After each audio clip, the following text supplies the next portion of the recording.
Le viaduc de Millau en France détient le titre du plus haut pont du monde. Marcher dessus donne l'impression de flotter à travers les nuages. Mais construire un pont aussi haut n'a pas été une mince affaire pour l'entreprise de construction. Ils ont dû construire une route sur des piliers délicats à 1125 pieds au-dessus de la vallée. Et pour aggraver les choses, l'entreprise a été condamnée à une amende de 30 000 $ pour chaque jour de retard. Alors, comment les ingénieurs ont-ils réussi à achever ce chef-d'œuvre vertigineux? Dans l'épisode d'aujourd'hui des Faits merveilleux, vous découvrirez les défis extrêmes auxquels les ingénieurs ont été confrontés pour construire le plus haut pont du monde.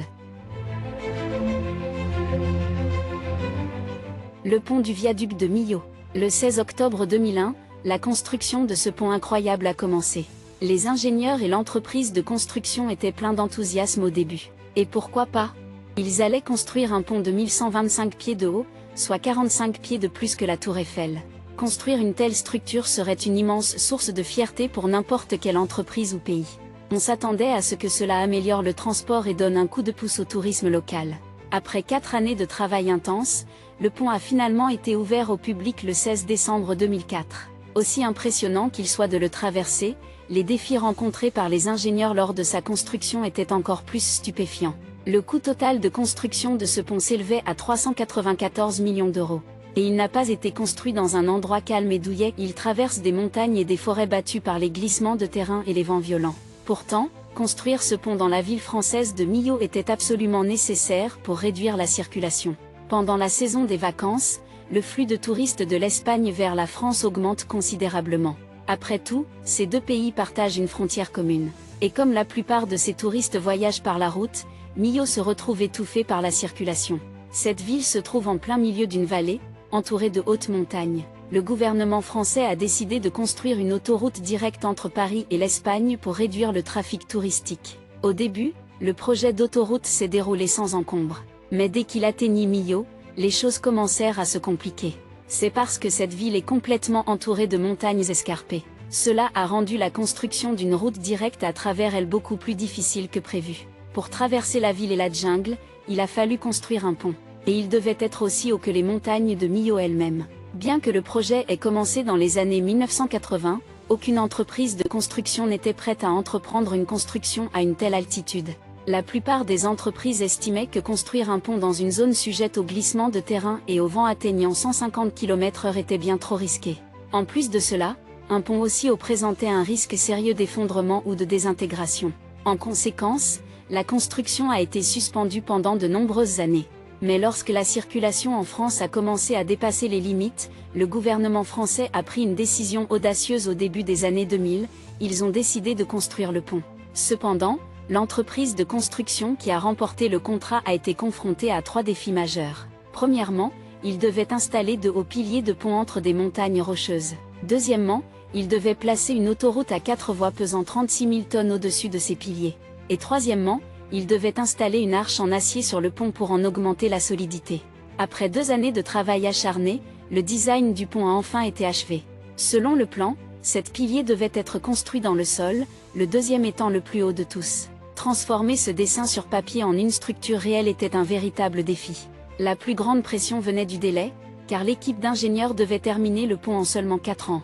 S'ils ne le faisaient pas, ils écoperaient d'une amende de 30 000 $ pour chaque jour de retard. Alors que la construction commençait, des géologues ont fait une découverte glaçante, des fissures cachées profondément dans la fondation de la montagne. Et ce n'est pas tout, il y avait plusieurs grottes de tailles différentes, et elles abritaient des bactéries. Si la fondation se poursuivait comme prévu, ces fissures pourraient gravement endommager toute la structure. Mais à ce moment-là, la construction était déjà en cours, donc les avertissements ont été largement ignorés.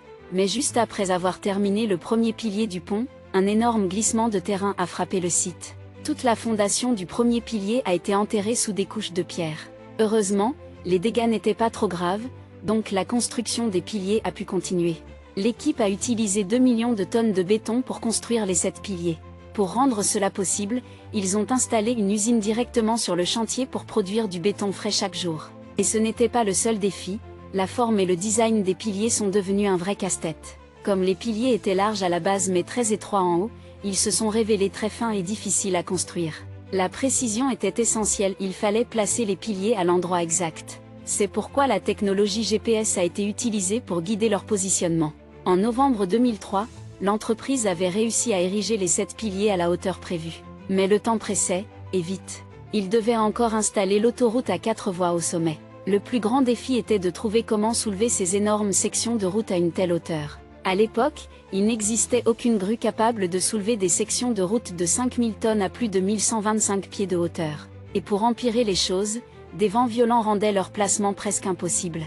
Et l'entreprise de construction était sous une forte pression du gouvernement français. On dit que le poids de ces sections de route était d'environ 36 000 tonnes. Les soulever à 1125 pieds sans équipement spécial? C'est presque impossible. Et n'oublions pas, il y avait toujours une menace d'accidents mortels, de pertes humaines et de catastrophes financières. C'est pourquoi terminer le pont est devenu incroyablement difficile pour l'entreprise. Alors, au lieu d'utiliser des segments de route en béton, ils ont décidé d'utiliser des pièces en acier. Une entreprise française a été engagée pour le réaliser. À ce moment-là, l'entreprise a fabriqué chaque section en acier avec une extrême précision. Il ne pouvait pas se permettre la moindre erreur de taille. Mais le vrai défi était de transporter ces énormes pièces en acier de l'usine au chantier. Oui, chaque pièce pesait plus de 90 tonnes. Et la route vers Millau? Pleine de virages et de zigzags. Alors, l'entreprise a dû faire appel à la police pour aider au transport. Les policiers ont escorté les énormes camions à chaque étape. C'est ainsi que les pièces ont été livrées en toute sécurité au chantier. La question était maintenant, comment placer une section en acier entre ces piliers géants? Chaque pilier était distant d'environ 342 mètres. Au début, ils ont pensé à faire glisser la section d'un pilier à un autre. Mais les ingénieurs ont vite réalisé qu'il y avait trop d'espace entre les piliers. Sans soutien supplémentaire, la section pourrait s'effondrer en glissant. En plus, c'était si lourd que cela pouvait endommager les sommets fins des piliers.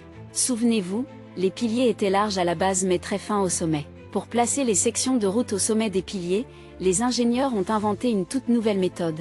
Ils ont placé des piliers en acier temporaire entre les piliers en béton pour soutenir le poids massif de la route. Ensuite, un système de vérins hydrauliques a été ajouté pour pousser les sections de route vers l'avant et les verrouiller parfaitement en place. Les équipes de construction étaient stationnées aux deux extrémités de la montagne, assistant à cette expérience pour la toute première fois. C'était un moment décisif, soit le pont allait céder, soit la route allait enfin se verrouiller en place. Grâce au travail acharné de l'équipe, ils ont réussi à fixer la première section de route sur le pilier à l'aide du système hydraulique en seulement 2 jours. L'entreprise, les ingénieurs et les ouvriers ont tous poussé un grand soupir de soulagement car personne ne savait si le test allait réellement fonctionner.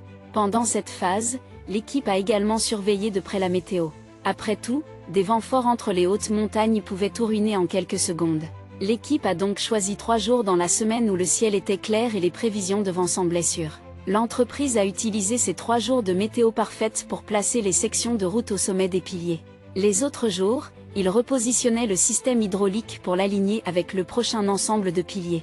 Après des mois de travail précis et exigeant, toutes les sections du tablier du pont ont été fixées avec succès. Mais la dernière pièce devait aller au-dessus de la rivière et elle devait être parfaite. Une petite erreur ici aurait pu signifier recommencer toute la construction du pont. Mais l'équipe d'ingénieurs l'a exécuté avec une telle précision que la pièce finale s'est parfaitement mise en place. À cette occasion spéciale, le président de la France était personnellement sur le chantier. Lorsque la dernière section du pont a été connectée, il a ouvert une bouteille de champagne pour célébrer.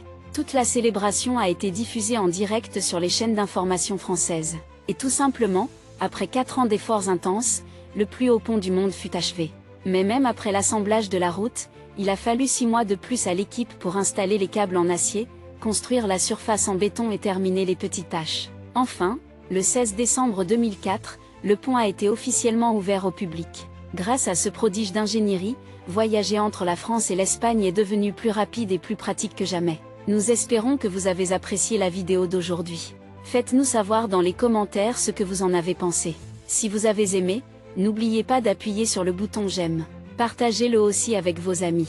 Et si vous voulez plus de vidéos comme celle-ci, abonnez-vous à notre chaîne. Merci d'avoir regardé.